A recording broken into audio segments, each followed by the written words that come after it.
ପରିଷ୍କାର କରିଦେଲୁ।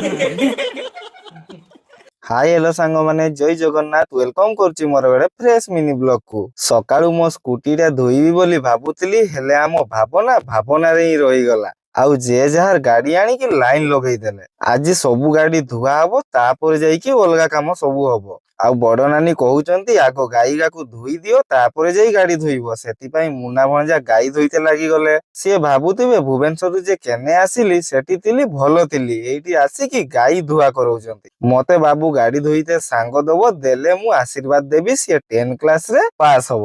ବହୁତ ଦିନ ହେଲା ମାନେ 6-7 ଦିନ ମିତି ହବ ସାଙ୍ଗ ମାନେ ଭିଡିଓ ଛାଡି ପାରୁନି, ଏଡିଟ କରିତେ ହିଁ ଟାଇମ ପାଇନି। ଆଉ ଆମ ବେପାରୀ ତା ଗାଡିଟାକୁ ସେଠି ଲାଇନରେ ଲଗେଇକି ସିଏ ଚୁପ ଚୁପ ପଳେଇ ଆସିଛି। ସେଠି ରହିଲେ ଗାଡି ଧୋଇତେ ହବ ନା, ବହୁତ ଚାଲାକ ଆମ ବେପାରୀ। ମିଟୁଟା କେମିତି ଚାହିଁଛି ଦେଖନ୍ତୁ, ଥରେ ଯଦି କାମୁଡିବ ଫାଳେ ମାଂସ ନେଇଯିବ।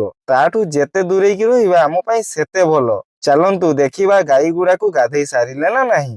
ଗୋଟେ ଗାଈ ଗାଧେଇ ସାରିଲା ଆଉ ଗୋଟେ ପ୍ରୋସେସିଂ ରେ ଅଛି। ଏତକି ଗାଡି ଯଦି ମୁଁ ଲୋକର ଧୋଇଥାନ୍ତି ଟଙ୍କା 500 ମିଳି ଯାଇଥାନ୍ତା। ହଁ ନା ନାଇଁ ସାଙ୍ଗମାନେ କୁହନ୍ତୁ ନା। ଯିଏ ଯାହାର ଧୁଅନ୍ତୁ କି ନ ଧୁଅନ୍ତୁ ମୋ ଗାଡି ମୁଁ ପୁରା ଘଷି ମାଜିକି ଭଲସେ ଧୋଇବି। ଏତକିଟା ମାନିତେ ହବ ଗାଧେଇଲା ବେଳେ ଗାଈକା ବଦମାସି କରୁନାହାନ୍ତି। ନହେଲେ ମୁଁ ବହୁତ ଗାଈ ଦେଖିଛି ଗାଧେଇଲା ବେଳେ ଜମା ଧୀରସେ ରହିବେନି, ଖାଲି ଛାଟି ପିଟି ହେବେ।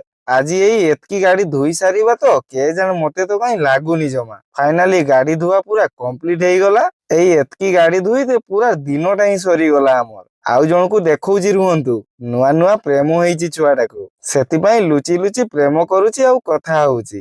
ଏମାନେ ଆଣିକି ସବୁ ଗାଡିକୁ ଛାଇରେ ରଖି ଦେଇଛନ୍ତି, ଯେମିତି କେତେ ଖରା ହଉଛି ବାବାରେ। ଆଜି ଏଇଠି ରଖୁଛି ସାଙ୍ଗମାନେ, ଦେଖାହବ ନେକ୍ସଟ ମିନି ବ୍ଲଗ ରେ। ବାଇ ବାଇ, ଜୟ ଜଗନ୍ନାଥ।